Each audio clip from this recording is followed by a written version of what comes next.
Hey, what is going on, guys? It is Young here, and today I'm back in another Fortnite video. And in today's video, I'm going to be giving you guys some tips and tricks on how to get more solo wins and also how to play better in solos. I'm going to be showing you guys exactly what I do that helps me get a lot more wins here in solos. So I'm going to be breaking it down and showing you guys exactly what I do and exactly what you guys can do to improve the amount of games that you're winning and also get a lot better here in solos. And before we get into the video, I have a V-Buck giveaway. I'm going to be giving away 2,000 V-Bucks. And if you guys want a chance to enter this giveaway, all you guys have to do is to drop a like on this video. Make sure you guys do subscribe to the channel, turn on my post notifications, and as well leave a comment down below of either your Xbox gamer tag, your PSN gamer tag, or Epic account, and you guys will be entered into the giveaway. So make sure you guys do enter if you guys want a chance to win. And alright guys, let's go right to the video.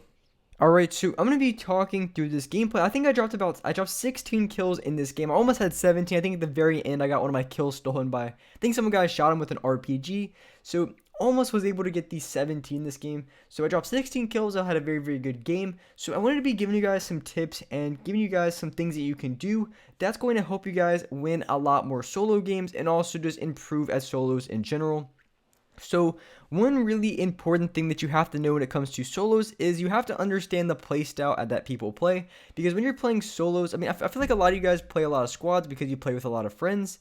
So squads, duos, things like that. I feel like the majority of people play those. Of course, some people play solos like when they first get on.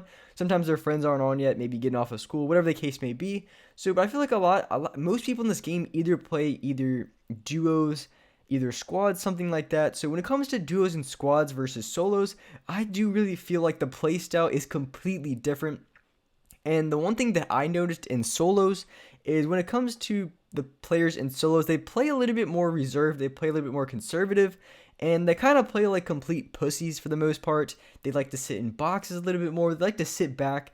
And so if you want to be able to play against or be really good in solos, you have to really understand the playstyle that people play in solos, which is going to be a lot slower than the typical squad game. Because in squads, I rarely ever see a full squad camping in boxes. Of course, you're going to have people who spam RPGs and scars, things like that. But as far as the, I guess the meta that people, like their playstyle, it's not going to be, I really don't ever see very often a full team sitting in a box.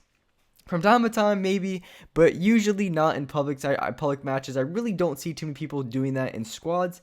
But in solos, it's pretty common, especially at the end of the game. I mean, you can have 4 or 5 guys just camping in metal bases with their cones edited, waiting to get shots on someone, which is super annoying. But it's just one of those things that you have to be very, very aware about. So when you are playing solos, you have to understand that that's the play style that a good amount of people are playing. Not everyone, but you have to, at least if you're in the end game if you want to go for kills, you have to be very aware that people are going to be camping in boxes and spamming you from across the map. That's just one thing that happens, and I'm sure a lot of you guys have noticed that as well, which is something that cost me a lot of wins in this game, especially when I play solos, because I'll play solos and I'm trying to get as many kills as possible, especially in this game as well. Towards the end, you'll see there's probably a good like 4 players towards the end that are just camping in boxes. It's a perfect example of what I'm talking about.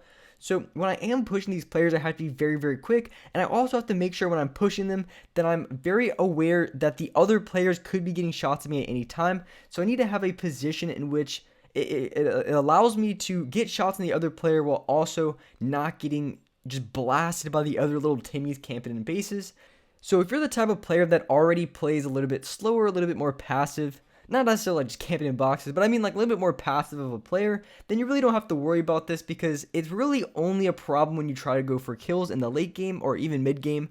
Because when you're running into players and you want to because if you want to get a lot of kills, you have to play extremely aggressive. And if you play aggressive on players who are just camping in boxes, it's gonna be a hard time trying to do so, because there's just gonna be so many people trying to shoot you at the exact same time. The third party is gonna be real, and I feel like people not even just like camping, but I feel like the playstyle is just completely reserved, even in as I fail to edit that wall right there.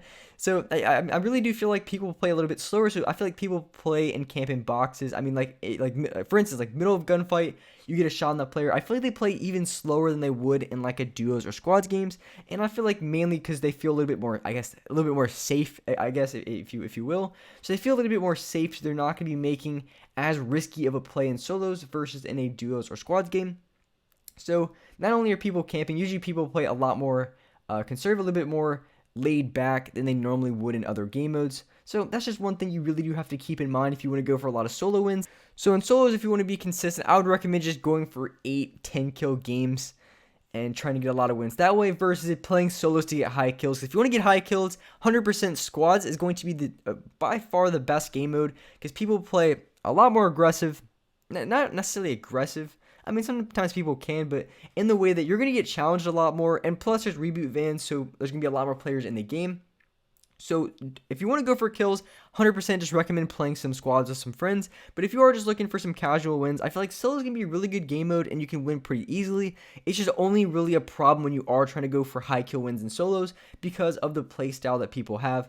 So one thing, because people usually play a little bit slower, is you have to really work on your box fight skills. You have to really improve at box fighting at close range fights, because in solos, if people are playing very passively, very slow, then you want to be able to be very quick with a lot of edits. You want to be very quick with a lot of plays that have to do with very close range situations, because if you're going against other players constantly close range, that is something you have to improve on if you want to be able to win very consistently. So I feel like in solos, because in duos and squads, as myself who plays on Legacy, my L2 spam, it's even more effective in duos and squads because a lot of people are going to be running around kind of in the open a little bit more than in a solo game. So that's going to be a lot more effective.